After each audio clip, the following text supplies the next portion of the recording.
India crime coverage में आपનું સ્વાગત છે। આપ જોઈ રહ્યા છો इंडिया क्राइम कवरेज। વિરમગામના ગોળપીઠા વિસ્તારમાં પેન્ટની દુકાનમાં ભીષણ આગ।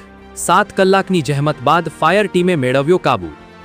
વિરમગામ શહેરમાં રાત્રિના લગભગ 8 વાગ્યાના આસપાસ ગોળપીઠા વિસ્તારમાં આવેલી તૈયબભાઈ અમીરભાઈની એશિયન પેન્ટ કલરની દુકાનમાં અચાનક ભીષણ આગ લાગતા સમગ્ર વિસ્તારમાં અફરાતફરીનો માહોલ સર્જાયો હતો। આગ લાગતા જ આસપાસના વિસ્તારમાં ભારે દોડધામ મચી ગઈ હતી અને ઘટનાની જાણ તરત જ ફાયર બ્રિગેડને કરવામાં આવી હતી। જાણ થતાં વિરમગામ નગરપાલિકા ફાયર બ્રિગેડ તેમજ આઈઓસીની ફાયર ટીમ તાત્કાલિક ઘટનાસ્થળે પહોંચી ગઈ હતી અને આગને કાબૂમાં લેવા માટે સતત પ્રયત્નો હાથ ધર્યા હતા। આ ઘટનાની જાણ થતાં વિરમગામ ટાઉન પોલીસનો કાફલો પણ તાત્કાલિક ઘટનાસ્થળે પહોંચી ગયો હતો।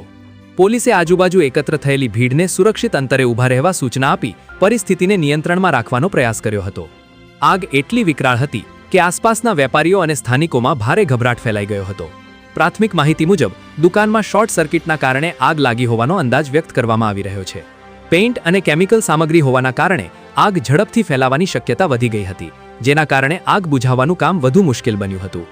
ઉલ્લેખનીય છે કે દુકાનની બાજુમાં મોટાભાઈ અલીભાઈની નેરોલેક પેઇન્ટની દુકાન પણ આવેલ હોવાથી આગ વધુ ફેલાય તેવી ભીતિ ઊભી થઈ હતી। આવી સ્થિતિમાં ફાયર ટીમ દ્વારા આગને નિયંત્રિત કરવા માટે ફોમ કેમિકલનો પણ ઉપયોગ કરવામાં આવ્યો હતો અને મોડી રાત સુધી આગ બુઝાવવાની કામગીરી ચાલુ રાખવામાં આવી હતી। લગભગ 6 થી 7 કલાક સુધી સતત ભારે જહેમત બાદ વિરમગામ નગરપાલિકા અને આઈઓસીની ફાયર ટીમ આગ પર કાબૂ મેળવવામાં સફળ રહી હતી। આગના વિકરાળ સ્વરૂપને જોતા દુકાનમાં રહેલો મોટાભાગનો માલસામાન ખાખ થઈ ગયો હોવાની શક્યતા વ્યક્ત કરવામાં આવી રહી છે, જેના કારણે દુકાન માલિકને લાખો રૂપિયાનું નુકસાન થયું હોવાનો અંદાજ છે। સદનસીબે આ ઘટનામાં કોઈ જાનહાનિ થયાની માહિતી પ્રાપ્ત થઈ નથી, પરંતુ આગની આ ઘટનાએ સમગ્ર વિસ્તારમાં ચકચાર મચાવી દીધી છે। Bureau report, Munna Vora, Viramgam. વધુ સમાચારોની અપડેટ જાણવા માટે જોડાયેલા રહો અમારી સાથે। અમારી ચેનલને લાઇક કરો, શેર કરો અને સબસ્ક્રાઇબ કરો। આભાર।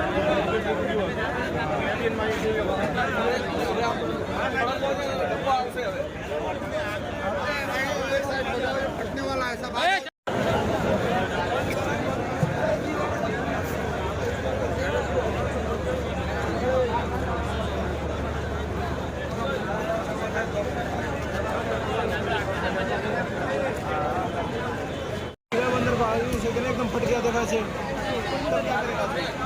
और कैसे से गए नहीं वीडियो जरूरी है